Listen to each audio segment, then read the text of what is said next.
Très heureux de vous retrouver pour un nouveau tour de l'actualité nationale et internationale. Mesdames et messieurs, bonsoir. Merci d'être sur la télévision. Voici les grands titres de ce journal.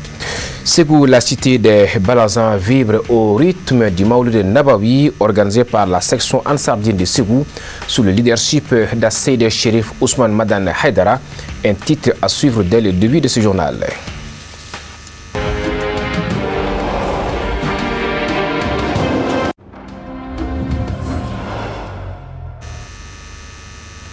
Mesdames et messieurs, bonsoir et bienvenue. Je vous l'annonçais à l'instant, Maouloud Nabawi de la section Ansardine de Ségou. Le guide spirituel des Ansar, Asseïd Chérif Ousmane Madane Haïdara, a quitté Bamako pour l'occasion le jeudi dernier en début d'après-midi pour la cité des Balazans. Voyons le récit de son trajet ponctué d'arrêts à plusieurs endroits avec nos envoyés spéciaux. Il est 13h30 lorsque le guide spirituel des Ansar, Asseïd Chérif Ousmane Madani Haïdara, quitte la résidence chérifienne de Bankoni Djankinebougou pour le voyage du jour. Ségou, sa terre natale, pour les festivités de la 4e édition du Maoulid Nabawi. Sous bonne escorte des éléments de la sécurité, le cortège emprunte la route de Koulikoro, rallie Zantigila sur le coup de 14h40 via le pont Caillot sur le fleuve Djoliba. À 15h20, le président de la fêtière islamique du Mali est à Fana, où un accueil des plus chaleureux lui est réservé par les militants et sympathisants Ansar de la ville. À la résidence chérifienne de Fana, Asseïd Chérif Ousmane Madani Haïdara observe une courte pause avant de prendre congé de ses adeptes, avec à la clé la formulation des bénédictions.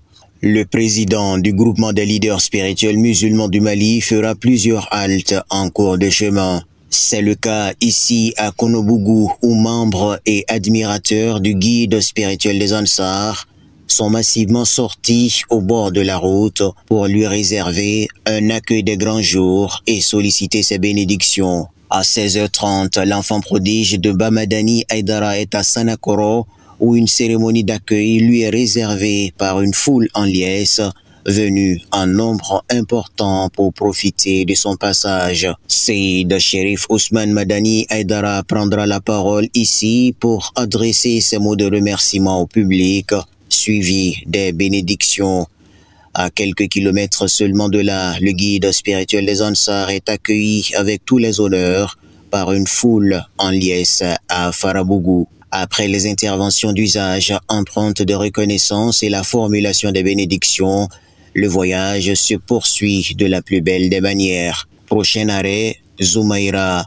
Le président du Haut Conseil islamique du Mali reçoit un bélier en guise d'honneur. S'ensuivent les salutations coutumières et une adresse à la population fortement mobilisée pour l'occasion. L'étape de Zoumaïra est également sanctionnée par les salutations d'usage et les bénédictions.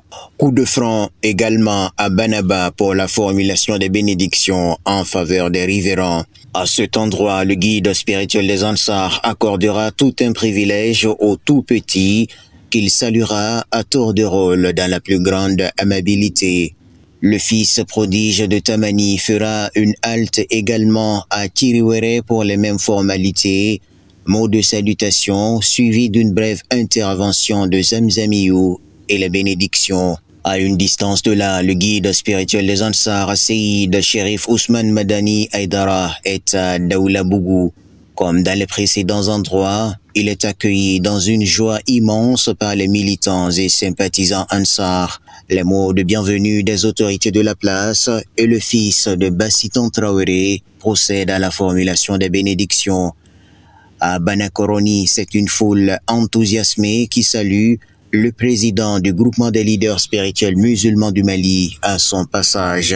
À Dougoukouna, c'est un jour de fête pour les habitants qui reçoivent à leur tour le président du GLSM, Asseïd Chérif Ousmane Madani Haïdara. Échange de civilité et la formulation des bénédictions, cap enfin sur la ville légendaire de Ségou. Voilà, justement, à Ségou, nous restons dans le même registre pour vous proposer cette fois-ci de suivre le cortège des guides spirituels des Ansar de l'entrée de la ville de Ségou jusqu'à la place d'accueil au stade municipal Souri Ibrahim Kounandji. Nous retrouvons nos envoyés spéciaux. À partir de Dougoukuna, c'est un cortège monstre qui prendra la direction de la cité des Balanzans. Plusieurs centaines de membres et sympathisants Ansar sont venus accueillir le guide spirituel des Ansar ici dans la plus grande ferveur et de l'accompagner dans sa traversée de l'emblématique ville de Ségou. C'est une ambiance incommensurable aux abords de la route, comme ici au poste de contrôle de Ségou, où les riverains acclament le guide spirituel des Ansar, Seyid Cherif Ousmane Madani Aïdara. L'ambiance s'intensifie au fur et à mesure que le cortège passait d'un quartier à un autre, comme ici à Sékoura. La foule enjouée acclame le président du groupement des leaders spirituels musulmans du Mali et scande ses surnoms jusqu'au rond-point à l'orée de la ville. D'un côté comme de l'autre et sans retenue aucune, le public manifeste son attachement au président du Haut Conseil islamique du Mali, son éminence Seyid Cherif Ousmane Madani Aïdara. Longeant la voie principale à vive allure cette fois-ci et dans une atmosphère de grande gaieté dans laquelle s'entremêlaient klaxons et vrombissements de moteurs, le cortège change de direction, cap sur le stade municipal Souri Ibrahim Kounandji de Ségou. D'un point à l'autre, les riverains se tenaient aux abords de la route pour témoigner leur amour à l'homme qui aura consacré toute une vie à la propagation du message bienveillant d'un islam fondé sur la paix, la tolérance et la concorde. Quelques minutes plus tard, nous voici au stade municipal Souri Ibrahim Kounandji de Ségou. Seyid Cherif Ousmane Madani Aïdara sort de son véhicule et est reçu selon les coutumes du terroir, et ce dans la plus grande convivialité.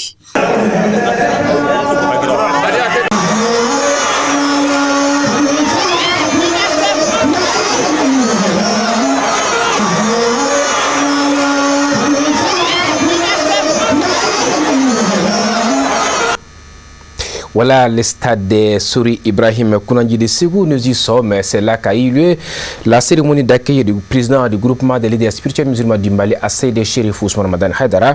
Ils étaient des milliers de militants et sympathisants à réserver un accueil mémorable au guide spirituel des Ansar. Nous retrouvons nos envoyés spéciaux. Il est environ 18h30 lorsque le guide spirituel des Ansar fait son apparition au stade municipal Souri Ibrahim Kounandji de Ségou, où régnait une ambiance festive. Seyid Cherif Ousmane Madani Aïdara prend un bain de foule avant de regagner sa place au présidium, auréolé de cantiques islamiques de nos chantres. Place ensuite aux mots de bienvenue formulés par les communicateurs traditionnels et les leaders religieux de la cité des Balanzans. La commémoration du Maouloud Nabawi du prophète Mohammed sallallahu alayhi wa sallam à Ségou ici. Nous sommes actuellement à la phase de l'accueil de notre cher guide, Seyid Cherif Ousmane Madani Aïdara, qui a fait le déplacement avec l'ensemble du protocole, sa famille et les amis, les collaborateurs. Inch'Allah, c'est l'ensemble de la ville de Ségou qui est ravi d'accueillir aujourd'hui notre cher guide. Pour les militants Ansar de la ville et ceux venus d'ailleurs pour la circonstance, c'est tout simplement un sentiment de fierté et de joie de recevoir le guide spirituel pour les festivités de la 4e édition du Maoulid Nabawi. Alhamdulillah Rabbil Alamin, vraiment on est content. On a reçu notre Seyid Cherif Ousmane Madani Aïdara chez nous à Ségou. Vraiment on est très content, on est fiers de lui. On est fiers d'être derrière lui et sa famille et ses fils. Alhamdulillah Rabbil Alamin, toutes les femmes sont mobilisées, vraiment. Les femmes sont mobilisées pour l'accueil. Vraiment on est content. Là on remercie notre guide parce qu'il a beaucoup fait pour les femmes. Après le prophète Mohammed sallallahu alayhi wa sallam, vraiment on n'a pas vu le prophète, mais on a vu notre guide Seydi Cherif Ousmane Madani Haïdara. Il a beaucoup fait pour les femmes. Le séjour du guide spirituel des Ansar dans sa région d'origine sera marqué par une série d'activités allant des soirées de prêche aux séances de bénédiction en passant par le sport et des assemblées, pour ne citer que cela. On vient d'accueillir notre cher guide au stade municipal sur Kounaji. Ce soir aussi, il y a la lecture du Coran, du Saint-Coran. Inch'Allah, demain matin, le 26 matinée, il y a le don de sang qui est organisé par la jeunesse à Ansardine. Donc le samedi soir, il y a la prêche de bénédiction, la prêche de baptême, Inch'Allah. Demain, le dimanche, disons, il y a la bénédiction. Inch'Allah, après, le lundi, il y a la course de pirogue qui est organisée par l'ensemble des bozos de la ville de Ségou. Et il y a les courses de chevaux aussi qui est organisée par ces personnes-là. Donc le programme est chargé, il y a beaucoup à venir, Inch'Allah. Après les différentes interventions, Zamzamio, comme on le surnomme affectueusement, prendra la parole pour remercier le public dans son ensemble. La formulation des bénédictions et direction la résidence chérifienne située au quartier Sido Sonikoura de Ségou. Autre article du Maouloud de Mawawi, du Maouloud de Nabawi de Ségou. En prélude des activités du Maouloud de Ségou 2023, le bureau régional de la jeunesse et du groupement des leaders spirituels musulmans de Ségou a rencontré le guide spirituel des Ansar, Seydi Cherif Ousmane Madani Haïdara, dans la résidence chérifienne dans la soirée du vendredi 26 avril. L'objectif de cette visite pour la couche juvénile du GLSM était de lui souhaiter la bienvenue dans la cité des Balanzans et par la même veine reconnaître le mérite d'Asseï de Cherif Ousmane Madani Haïdara qui s'est battu pour rehausser le drapeau d'un islam authentique. Une rencontre sanctionnée par la formulation de bénédiction. Nous sommes venus rendre visite à notre guide spirituel musulman du Mali, le président du Haut Conseil islamique du Mali, pour son arrivée pour Maouloud de Ségou. Nous sommes venus lui rendre visite et exprimer notre sentiment de joie. Vraiment, nous sommes très contents car nous sommes les fruits de ce guide spirituel musulman du Mali. Nous sommes la jeunesse des guides spirituels musulmans du Mali et le groupement des leaders spirituels du Mali. Nous sommes venus rendre visite et lui assurer que nous sommes prêts pour défendre ses idées. Vraiment, je remercie tout le monde, précisément ceux qui sont venus pour le Maouloud de Ségou. Je dis soyez les bienvenus et bon retour à leur foyer respectif. Merci. L'actualité nationale sur tout autre plan. Les ministères de l'urbanisme et de l'habitat, à travers la Direction nationale de l'aménagement du territoire, a organisé la première session du comité national chargé du suivi de la mise en œuvre du schéma de développement de l'espace régional SDR le jeudi dernier en présence de plusieurs invités. Les commentaires sont signés par Mamadou Ben Cherif Soumanou. L'objectif de cette cérémonie était de mettre en place le comité chargé du suivi de la mise en œuvre du schéma de développement de l'espace régional. Conformément à l'article 9 de la politique d'aménagement du territoire communautaire adoptée en 2004 par la conférence des chefs d'État et de gouvernement de l'UEMOA, le Conseil des ministres de l'Union a adopté le 28 septembre 2020 le schéma de développement de l'espace régional SDR 2021-2040. Mesdames et messieurs, dans le cadre de la mise en œuvre du SDR, la commission de l'UEMOA, à travers le département de l'aménagement du territoire communautaire et du transport, a suscité la mise en place des comités nationaux de suivi de la mise en œuvre du schéma de développement de l'espace régional SDR.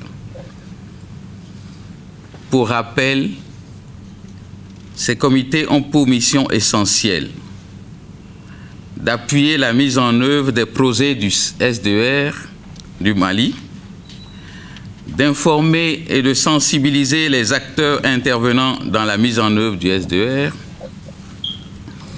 d'assurer la coordination et le suivi du SDR au niveau national et enfin de fournir au ministre en charge de l'aménagement du territoire et à la commission de l'UEMOA un rapport annuel de mise en œuvre du SDR au Mali. Mesdames et messieurs, la rencontre de ce matin a pour objectif de lancer les travaux du Comité national de suivi de la mise en œuvre du SDR. Les organisateurs ont souligné que le SDR nécessite l'engagement des parties prenantes pour atteindre les objectifs en matière de développement régional. L'Union économique et monétaire ouest-africaine s'est inscrite dans une perspective régionale et continentale basée sur la cohésion économique et sociale, l'accroissement global et la compétitivité de l'espace et l'équilibre des territoires qui la constituent.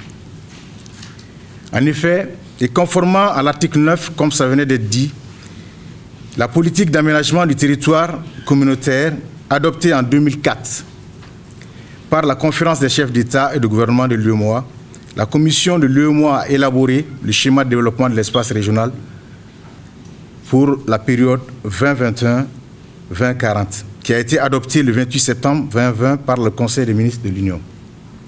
Mesdames et messieurs, en vue de mettre en œuvre cet important outil de développement, le département en charge de l'aménagement du territoire, en collaboration avec celui de l'aménagement du territoire communautaire et du transport de la commission de l'UEMOA, a mis en place, par décision 209 du 27 octobre 2023, le Comité national de suivi de la mise en œuvre du dit schéma. Mesdames et messieurs, la présente rencontre a pour objectif d'installer les membres du Comité national de suivi de la mise en œuvre du schéma de développement de l'espace régional de l'UEMOA. Il s'agit précisément de lancer les travaux du comité, de présenter les membres du comité, de susciter l'engagement des acteurs nationaux en faveur de la mise en œuvre du SDR, de valider le règlement intérieur du dit comité. Mesdames et messieurs, je profite de cette occasion pour rappeler que pour trouver des réponses adaptées en termes d'organisation du territoire et amorcer le développement harmonieux et durable de notre pays, le gouvernement de la République du Mali a approuvé le tout premier schéma national d'aménagement des territoires par décret 2022-0398 PTRM du 11 juillet 2022. Le schéma national d'aménagement du territoire est l'outil de traduction de la vision du SDR UEMOA à l'échelle du Mali. Faudrait-il le rappeler, le SDR a pour vision de faire de l'espace régional un espace régional intégré et solidaire, conscient de son passé prestigieux et tourné vers l'avenir, un environnement et des écosystèmes naturels valorisés et protégés. Il est à rappeler qu'au cours de la cérémonie, des présentations ont été faites sur le chemin de développement de l'espace régional SDR. Pour son engagement dans la propagation du message d'un islam pacifique, Saïd Cherif Iba Haïdara, fils du guide spirituel des Ansar, Saïd Cherif Ousmane Haïdara, vient de recevoir un trophée en qualité du jeune prêcheur le plus influent de l'année. C'était au cours d'une cérémonie de récompense. Omar Traoré pour le compte rendu. Ils sont entrepreneurs, artistes, hommes d'affaires ainsi que leaders et religieux dont le fils du président de la fêtière islamique du Mali, Saïd Cherif Iba Haïdara, a mérité ce trophée en guise de reconnaissance pour leur engagement pour le développement économique et culturel du Mali. L'initiative qui est à sa 8e édition vise à récompenser les fils et filles du pays dont le sacrifice pour le bien-être des Maliens est source d'inspiration pour la nouvelle génération. Le fils du président du groupement des leaders spirituels musulmans du Mali a reçu sa distinction dans la catégorie des jeunes leaders et religieux le plus influent de l'année. Moi je suis très heureux, très comblé pour lui. C'est un ami, c'est un monsieur qui a apporté beaucoup d'innovation dans sa façon de prêcher. Vous avez vu, durant le mois de Ramadan, il a fait un live, il a commencé à faire une innovation dans le monde de la prêche en faisant des lives et aussi comme s'il donnait une consultation islamique sur les questions islamiques en direct. les gens avaient la liberté de lui poser des questions et avaient aussi la chance d'avoir des réponses instantanées. Donc c'est une innovation et c'est quelqu'un aussi qui aime ce qu'il fait. Il est toujours là à la portée de tout le monde. Vous avez vu juste après la médaille, les gens sont venus, tout le monde est venu faire des photos, tout le monde est venu voir Iba. C'est l'homme lui-même en fait. C'est l'homme lui-même, ça vient de lui-même, c'est sa façon d'être. Il est humble, il est jeune, il est ouvert, il apprend, il fait apprendre, il forme, il informe et il transforme. Et ça, je suis tellement content aujourd'hui de ce trophée qu'il a gagné et c'est inédit. Le Mali est un pays de reconnaissance, affirme le fils du président du Haut Conseil islamique du Mali, avant d'encourager les initiateurs pour la pérennité de l'initiative. Vous savez, quand on travaille et qu'on a l'opportunité de se voir féliciter, au vu aussi de tout le monde, mais ça te donne le pouvoir, sinon ça te donne encore l'attitude de te transcender. Tu as envie de faire le mieux. Chaque année, tu as envie de faire mieux que l'année prochaine. On dit, si une nation entend aujourd'hui la notion morale dans un sens plus ou moins délicat qu'on l'entendait dans les siècles précédents, mais il y a progrès. Donc, si un artiste produit, comme Iba, une œuvre qui témoigne de plus de savoir ou de force imaginative qu'il en a produit l'année dernière, il a progressé. Mais le progrès n'existe que dans la crédibilité et la fatuité de tout un homme. Alors, ils ont gagné un trophée. D'autres aussi vont voir ça et auront aussi le vouloir de devenir comme un Iba l'année prochaine, de devenir comme un entrepreneur qui a gagné, de devenir comme le meilleur ici dans l'avenir. Donc, moi je suis sûr que cette démonstration profonde de gratitude à leur égard sera aussi un moyen pour moi, par exemple, de vouloir travailler. Je ne commence pas moi, parce que c'est important. Je suis heureux au nom et pour le compte de mon ami Iba Haidara, mais c'est une bonne chose. A rappeler que le fils du guide spirituel des Ansar avait initié une vaste campagne de sensibilisation de la jeunesse sur les dangers des multiples crises auxquelles le Mali fait face. Photo de famille a magnifié cette nuit de récompense. Toujours au chapitre de l'actualité nationale, les ministères des Affaires religieuses, du culte et des coutumes, à travers les secrétariats permanents de la politique nationale de prévention et de lutte contre l'extrémisme violent et le terrorisme au Mali, avec l'appui du programme des Nations Unies pour le développement PNUD, a tenu le mardi 23 avril au Centre international de conférences de Bamako un atelier de formation de 3 jours à l'intention des journalistes sur la politique nationale de prévention et de lutte contre l'extrémisme violent et le terrorisme. Amadou Kamara pour le compte rendu. Cet atelier de formation qui vise à former et outiller les journalistes, blogueurs, influenceurs et chroniqueurs des réseaux sociaux sur le contenu de la politique nationale de prévention et de lutte contre l'extrémisme violent et le terrorisme est une initiative du ministère des Affaires religieuses, du culte et des coutumes avec le soutien financier du PNUD. L'information et la formation donnée sur la politique nationale de prévention et de lutte contre l'extrémisme violent et le terrorisme a concerné d'abord la définition des concepts qu'il vous fallait savoir, mais aussi la présentation de la politique elle-même et enfin le plan d'action. Je voudrais particulièrement remercier le PNUD qui est notre partenaire et grâce auquel nous avons pu organiser cet atelier. Je crois que désormais vous êtes suffisamment outillés et mieux outillés pour pouvoir aller de l'avant dans la sensibilisation que vous faites, dans la formation que vous donnez et aider nos concitoyens à comprendre mieux ce phénomène et à savoir mieux faire face à ce phénomène qui continue d'être une grande préoccupation pour notre pays. Au nom des soixantaines de participants de Bamako et des régions du Mali, la porte-parole a vivement remercié et félicité les initiateurs ainsi que leurs partenaires pour cette belle initiative à l'endroit des hommes et des femmes des médias. Je tiens tout d'abord à exprimer ma gratitude au programme des Nations Unies pour le développement PNUD, ainsi qu'au ministère des Affaires religieuses pour leur engagement inébranlable dans la lutte contre ces fléaux qui menacent nos sociétés. Au cours de ces derniers jours, c'est-à-dire ces 3 jours de formation, nous avons eu l'occasion d'échanger, d'apprendre et de réfléchir ensemble sur les défis complexes que représente l'extrémisme violent et le terrorisme. Nous avons partagé nos expériences, nos expertises et nos idées. dans un esprit de collaboration et de solidarité. Notre collègue Kafoune Batili, très ému et enthousiasmé par la qualité de la formation reçue, a elle aussi remercié l'initiative salvatrice de la politique nationale de prévention et de lutte contre l'extrémisme violent et le terrorisme et son partenaire PNUD. Durant 3 jours, nous, acteurs médiatiques, nous avons eu la chance de bénéficier d'une séance de formation pour être mieux outillés sur le contenu d'un document. Il s'agit notamment de la politique nationale de lutte contre l'extrémisme violent et le terrorisme.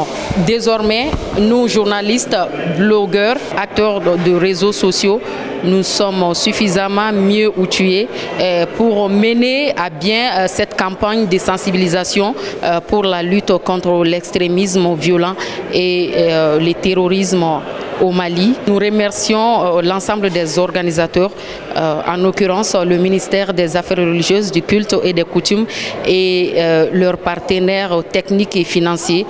Grâce à eux, cette formation a eu lieu. Pour le représentant du PNUD, soutenir et accompagner le département en charge des affaires religieuses, du culte et des coutumes est un privilège et un engagement sans faille dans ce sentier complexe qui mérite l'attention de tous. Pour nous, en tant que PNUD, c'est un privilège que d'accompagner le ministère. Nous pensons que le pays a sa vision et nous nous alignons sur cette vision qui découle justement de cette politique. Et nous voulons à la fois vous remercier, vous les participants, sans lesquels nous n'aurions pas pu avoir ces 3 jours intenses d'échanges. À noter que cet atelier de 3 jours à l'endroit des hommes et des femmes des médias a pour but de vulgariser, sensibiliser et former les journalistes, blogueurs, influenceurs et chroniqueurs des réseaux sociaux pour qu'à leur tour s'en approprient le contenu de la politique nationale de lutte contre l'extrémisme violent et le terrorisme. 3 jours durant, une 60aine d'hommes de médias ont vu leur capacité renforcée sur ce fléau. La cérémonie a pris fin par une photo de famille. C'est ce qui m'a fait donc à ce journal. Merci à vous de l'avoir suivi. Excellent week-end en compagnie de nos programmes.